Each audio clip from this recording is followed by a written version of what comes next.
नाज़रीन व सामीन, आज बात करते हैं मीम से मोहब्बत ड्रामे की अगली प्रिडिक्शन के बारे में। तलहा मोहित के हाथों मजबूर हो चुका है और बेबस हो चुका है क्योंकि मोहित तो ठीक नहीं रहता, खाना पीना छोड़ दिया है उसने। अब तलहा क्या करेगा? तलहा अपने बाप के पास जाता है और जाके कहता है, मैं ना कहता था वो लड़की अच्छी नहीं है, बिल्कुल बचपना है और उसने तो मोहित को भी खराब करके रख दी है। आप और ले उसकी साइड और बार बार उसके साथ इसको खेलने के लिए मौका दे। मैं कहता था ना वो लड़की अच्छी नहीं है, बिल्कुल पागलों वाली हरकतें करती है। और देखे है ना, मोहित को भी अपनी उंगलियों के ऊपर नचा दिया है। अब मोहित को कौन समझाए? आपने आगे से कहा कि मेरी बात सुनो तलहा, वो लड़की बहुत ही अच्छी है। आयत सुलेमानी यानी कि रोशी बहुत अच्छी लड़की है, वो मोहित के लिए भी बेहद अच्छी है। जाने तुम्हें क्या हो गया है, तुम तो हर वक्त सबीका के कहनों में, उन्हीं के ख्यालों में चुंगल में फंसे हुए हो। तलहा अपने बाप से कहेगा कि अब ये कहाँ से आ गई है रोशी। और प्लीज बाबा, मैं हर वक्त सबीका और रोशी के बातों से बाहर निकलना चाहता हूँ। नहीं लगता ये मुझे मौजू अच्छा। मैं जब भी घर में आता हूँ आपने तो सिर्फ एक ही काम पकड़ा होता है, रोशी से शादी कर लो, रोशी से शादी कर लो, रोशी से शादी कर लो। देख लिया ना आपने रोशी को घर में एंटर करने का हाल। अब मोहित तो खाना पीना भी छोड़ चुका है, अब क्या करें? बाबा ने कहा, क्या देखना है, मैं तो तुम्हें कहता हूँ उसको ब्याह के ले आओ, तुम्हारे लिए भी बेस्ट है और मोहित के लिए भी अच्छा। तुम्हें बीवी मिल जाएगी, मोहित को माँ मिल जाएगी। कल्हा अपने बाप से कहता है कि बाबा आप क्यों नहीं समझ रहे, मैं बहुत ही ज्यादा सीरियस हूँ, आप तो हर वक्त मजाक में लगे होते हैं। तलहा के बाप ने कहा, मैं तुम मजाक समझ रहे हो लेकिन मैं मजाक तो नहीं कर रहा। आ जाएगा मोहित के पास और जाके कहेगा कि मोहित मेरी बात सुनो, अब तुम बड़े हो गए हो, समझदार हो चुके हो, खाना पीना खाओ, पढ़ो लिखो और आराम से सो जाओ। अब ये बचपने वाली बातें छोड़ दो। अब रोशी आंटी को अपने घर में भी काम है, हर वक्त वो आपके पास थोड़ी रह सकती हैं। लेकिन मोहित कहता है, मुझे नहीं पता, मैं खाना भी नहीं खाऊंगा, मेडिसिन भी नहीं खाऊंगा, पढ़ूंगा भी नहीं और सोना भी नहीं है। मुझे रोशी आके लोरी सुलाएगी, फिर ही मैं सोऊंगा।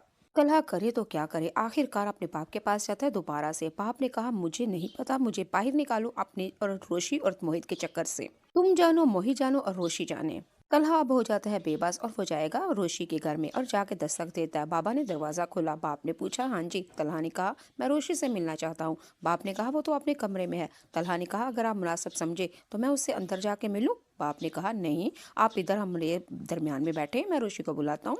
जो भी बात करनी है हमारे सामने करें, हमें कोई इशू नहीं। आप बैठे, हम खाना पीना, चाय वगैरह खिदमत हमें करने का मौका दें। तलहा ने कहा, नहीं, मुझे प्लीज रोशी से बहुत जरूरी बात करनी है। रोशी का बाप कमरे में जाता है और रोशी ने साफ मिलने से इनकार कर दिया और कहा कि मैं नहीं किसी से मिलना चाहती, सर तलहा से कहीं घर वापस चला जाए। बाप ने सेम वैसा ही रोशी का पैगाम आके तलहा को दिया। तलहा ने कहा, अगर आप बुरा ना माने तो मैं उसको कमरे में जाकर मिल सकता हूँ। रोशी के बाप ने कहा, हाँ, कोई इतराज नहीं, आप जाएं साहब। तलहा जाता है और जाके कहता है रोशी से, ये क्या तमाशा है, ये क्या पागलपन है, ये क्या तुमने ड्रामे लगाए हुए हैं। घर चलो, मोहित खाना नहीं खा रहा, उसको खाना खिलाओ। और आगे से रोशी ने साफ साफ कहा, मेरी बात सुने सर, मैं आपके ऑफिस में काम करती हूँ, घर की मुलाजमा नहीं हूँ जो आप मुझे आर्डर और हुक्म दे रहे हैं। ये सब कुछ तो आपको पहले सोचना चाहिए था ना कि मोहित खाना नहीं खा रहा, मेडिसिन नहीं खा रहा, सो नहीं रहा, पी नहीं रहा, वो सब कुछ आपकी जिम्मेदारी है, मेरी जिम्मेदारी नहीं है। मैं तो उसको खुश रखने के लिए उधर जा रही थी आपके घर, लेकिन आप तो मुझे हमेशा यही कहते थे, आप हमारे घर में क्या लेने आती हो, क्या लेने आती हो। अब निकल आई हूँ ना आपके घर से, तो जाएं, ठीक है, सबिका मैडम को लेके जाएं। आप भी खुश, मोहित भी खुश, अंकल भी खुश, और उस घर को और आपको हमेशा सबिका की जरूरत है, मेरी भला से। ये मीठे मीठे ताने देने शुरू कर दिए हमारी रोशी आयत सुलेमानी ने।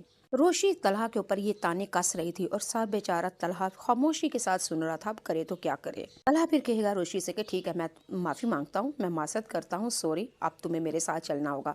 क्या तुम मुझे माफ नहीं कर सकती? रोशी ने आगे से शरारत भरी निगाहों से कहा, ठीक है, मैं माफ तो आपको नहीं करूंगी, लेकिन हाँ, एक शर्त पे, मोहित की शर्त पे आपको माफ कर रही हूँ। अगर आपके बाप और आपके मोहित का मुझे ख्याल ना होता तो जिंदगी भर मैं आपको माफ नहीं करती। शरारती और ताने भरे अंदाज में ना हमारी रोशी ने तलहा सर से कहा। और तलहा फिर कहते हैं कि चलो ठीक है, मैं माफी मांगता हूँ, एक दफा फिर मुझे माफ करो और मेरे साथ चलो, गाड़ी में बैठो और मोहित को खाना खिलाओ जाके। ये नाज़रीन व सामीन, रोशी फिर आती है, बाप को और मोहित को मिल के बहुत ज्यादा खुश होते हैं, पूरी फैमिली खुश होती है। उधर वो पागल दे पुत्र तस्वीर को एडिट करके रोशी को बेचते हैं। रोशी ने जब देखा उसके पैरों तले निकल जाएगी जमीन, अब करे तो क्या करे। रोशी सारा मामला फिर सर तलहा को बताएगी, क्योंकि सर तलहा ने पहले ही रोशी को देख लिया था कई दफा परेशान हालत में, अकेली भी बैठी है तो हर वक्त सोचों में और बहुत ही ज्यादा बेबस नजर आती थी। आखिरकार सर